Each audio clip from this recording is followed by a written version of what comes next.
Hi, welcome to Daily Dose of Anime Recaps. In this video, we'll be taking a look at episodes 29 through 34 of Season 2 of Swallowed Star.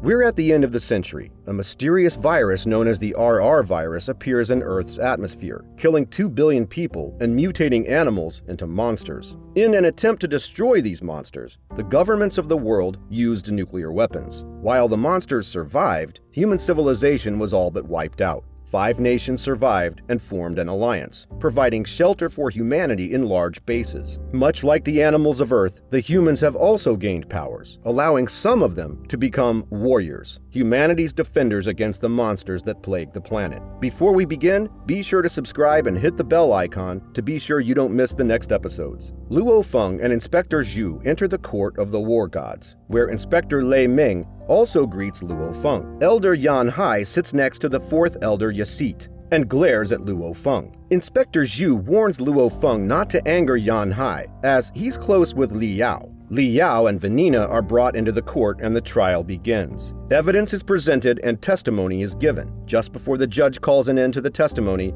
Elder Yan Hai receives a message and raises a hand to interject. Before he can speak, however, the door to the courtroom opens, and Li Shen, second strongest man in the world after Hong, enters with Hong himself. He sits and the verdict is given. Li Yao and Vanina will be sentenced to immediate execution. As they are escorted out, Elder Yan Hai and Elder Yasit both conclude that Vanina has not yet given up. Li Yao and Vanina are flown out to a wasteland, escorted by a group of soldiers and inspectors Lei Ming and Zhu. They note that Li Yao was remarkably calm the entire trip. Li Yao and Vanina share one last kiss before their execution. But suddenly, Vanina steps in front of Li Yao, telling him he must get their revenge. He grabs her head as she screams in pain, and poison needles fly out of her, killing the soldiers. The elders watching through the video recognize the technique as a forbidden blood sacrifice technique that allows Li Yao to increase his power by sacrificing the person he's closest to. Li Yao has now surpassed War God and takes on both inspectors before fleeing, leaving a bomb to blow them up. Hong tasks Vladimir and Ye Rao with hunting down Li Yao. Luo Feng finds Inspector Zhu and Inspector Lei Ming still alive.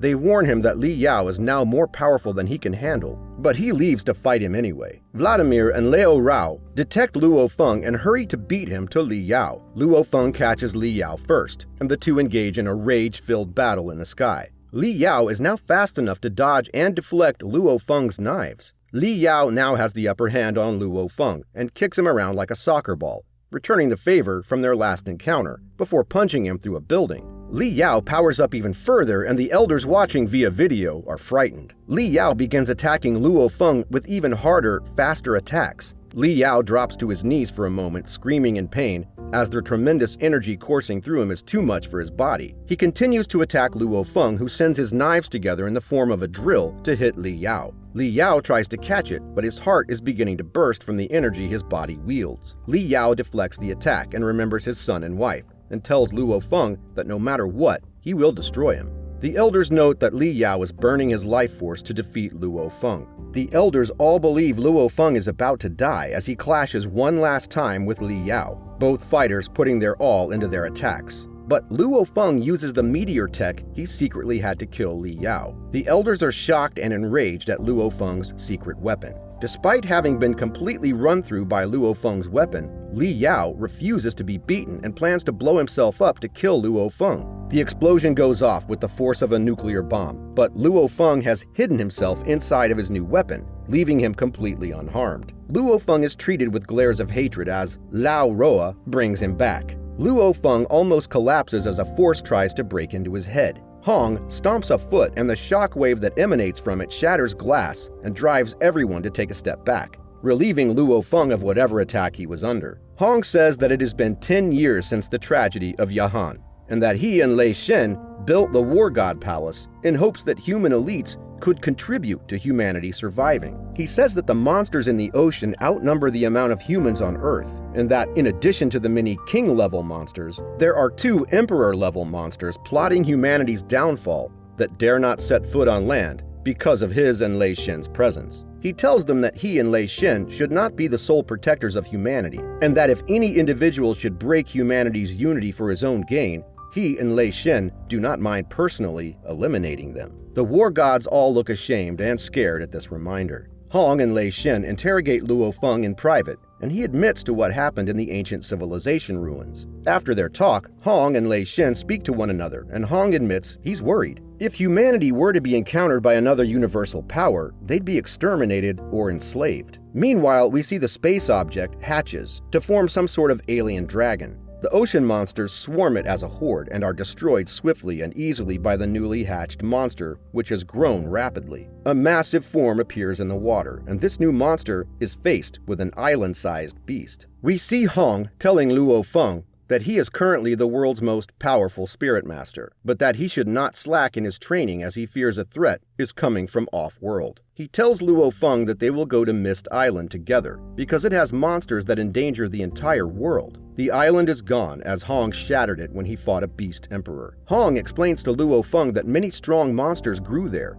and that because of this, he believes that there are the remains of an ancient civilization under the lake. Lei Shen realizes that Hong was injured during his last fight, with the tentacle beast living under the lake. Hong sends Luo Feng to rendezvous with Brother Li and the military forces for their mission to exterminate the tentacle beast. Luo Feng sees two high-level warriors, Xing, nicknamed the Lion King, and Sokolov, nicknamed the Polar Bear. Elder Mo Henderson also joins them. Luo Feng is also introduced to Commander Jaya, the strongest military warrior in the country. Luo Feng is enamored to meet him as he's a war hero from the Nirvana age. Luo Feng finds out that the tentacle beast of Mist Island has gone to sleep after injuring Hong, but is now awake. The tentacle beast awakens with a level 1 warning, equivalent to a level 1 beast wave. Luo Feng is told about the dangers of this monster and the hordes of supporting monsters it will summon with the sonic blast it makes. Luo Feng has flashbacks to the death and destruction caused by lesser beast waves. The danger levels soar past disaster level as giant tentacles erupt from the lake. The tentacles destroy the laser cannons and would kill the onlooking warriors if they didn't flee. Elder Lei Shen hits one of the tentacles, displaying his lightning powers. He tells the onlooking group that he wishes to kill the beast for Hong and unleashes his true lightning powers, damaging the monster. He is wrapped in the tentacles but bursts out in a surge of power. Hong charges in to subdue the monster. As the underwater battle between Hong and the tentacle beast rages, the other warriors scramble to deal with the fallout from the fight. Hong is eaten and his vitals become undetectable. An object rises from the sea and the onlookers all realize it is the heart of the beast emperor. Hong rises with it and lifts the enormous monster's body as the world watches in awe. Every warrior and soldier salutes as Hong shines like a deity, the first human in history to kill a beast emperor. The warriors wait and watch as Hong drops the monster on the land. Since no one has ever killed an emperor monster, they're unsure if the beast can regrow its heart, so they wait for Hong to confirm it's dead. Luo Feng becomes determined to get strong enough to kill an emperor beast himself as well, just like Hong. The various elders begin to bicker over who gets to take the corpse of the tentacle beast, as an emperor-level monster corpse is extremely valuable for research as well as for crafting weapons and armor. They all leave to go fight the rest of the Mist Island monsters, while Hong and Lei Shen talk about the emperor beasts. Hong says that they should not congratulate themselves just yet, because the massive beast was restrained by the smallness of the lake, while the other emperor beasts are in the ocean and are far more experienced as they have been fighting since the Nirvana period. Lei Shen tells him not to worry, as those beasts will never come ashore since they are weaker than himself and Hong on land. Hong says that to truly save humanity, they must exterminate the emperor beasts, and that he must either get stronger or let the cloud rattan grow stronger. He extends plant-like tendrils from his hand to demonstrate that he too has merged himself in order to become more powerful. Hong sends the warriors to go on a treasure hunt at Mist Island, explaining the systems of rewards they will receive for what they find. As Luo Feng searches, he runs into 4th Elder Yasit and leaves quickly as Yasit is ambitious, and that makes Luo Feng nervous, as he knows Yasit will do anything to get the treasure. The warriors helping Luo Feng marvel at how far he has come, as when he first arrived on Mist Island, he could not even sense the monsters through the fog. But now his spirit powers are so great that he's the best searcher of them all. They search over 90% of the lake and find nothing, but but realize all of the warriors have been ignoring the small bits of land left from the island. Luo Feng goes to the underground tunnel he had hidden in when he first came to the island and smells something unusual. Following his nose, he finds monsters gathering around a floating white crystal. The monsters clearly want it, but are afraid that its power will harm them. As he's pondering this, Elder Mo Henderson and another warrior attack him, trying to claim it for themselves. Luo Feng mentally goes through what he knows of Mo Henderson. He's one of the most powerful warriors in the world, and reports are often received of him harming other warriors in private fights. Luo Feng reminds him that he rightfully has a claim to the treasure, as he was the one who found it,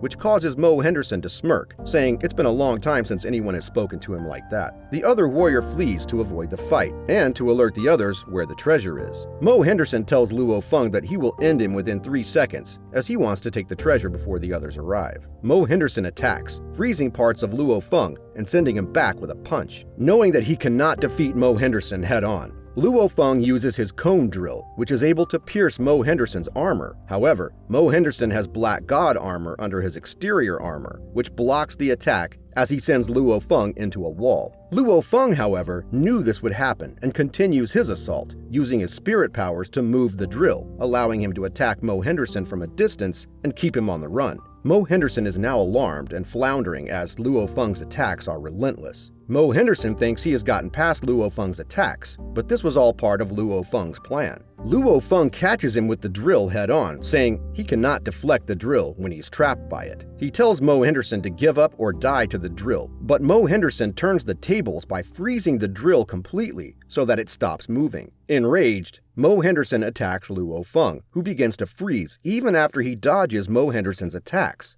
which are faster than they were before. Luo Feng hides in the rocks and uses one of his flying knives to snag the treasure just before Mo Henderson can grab it. Luo Feng toys with Mo Henderson, tossing the treasure around with his knives as the elder jumps around trying to catch it. Mo Henderson has had enough and begins freezing the entire tunnel. But as he does this, an earth dragon appears out of the ground and eats the treasure, escaping with it. As they pursue it, it morphs, going from a lord-level monster to an earth dragon king with horns. The speed of this transformation is unprecedented, and Luo Feng leaves to inform Hong immediately. All of the elders arrive and ask Mo Henderson why he didn't kill the monster, but he tells them that he wanted to observe what the treasure does to it, to better understand what the treasure does. They observe a strange scent in the air as another warrior finds a different treasure, and the monster attacks him. He throws the treasure to avoid being eaten, and the monster lunges for it. It's about to swallow the treasure when an energy field appears around it. Hong has arrived. Hong takes the treasure with a smile on his face.